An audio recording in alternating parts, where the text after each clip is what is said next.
Last week, that was the worst week for the S&P all year long. We'll scratch that. This week is now the worst week for the S&P 500 all week long. A break below 5,000. A line in the sand that a lot of people have had their eye on. A big drag coming from big tech. In fact, on a weekly basis, barely 100 companies in the S&P actually managed to finish out the week in the green. The Nasdaq 100 was the biggest decliner on the day among the major indices, down about 2%. And that was led by some big drags from big tech, including Nvidia and Netflix as well. This has become part of that global story, Scarlett. The idea here that everything that sort of led this market higher through the first 3 months of the year, to start April, that has been completely out of the picture. It's not clear if this is a regime change or this is just a little bit of people taking money off the table. But you talk about Nvidia finishing the day down 10%, $762 a share. Of course, for the year, it's still up around 50%. But for today, it lost more than $214 billion in market value, and it led other AI-related names lower.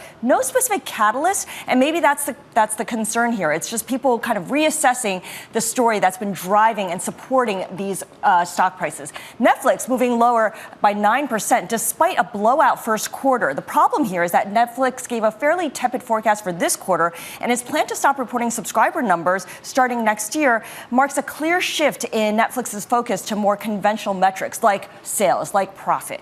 And American Express, one of the better performers in the Dow Industrials, gaining about 6% on the day, revenue topping analyst estimates, and Amex affirmed its full-year outlook as customers continue to sign up for its premium cards, like the Platinum card, which carries a $695 annual fee. And that brings us to our top story this hour, because Amex's latest results proves that consumers are still spending, particularly at the high end.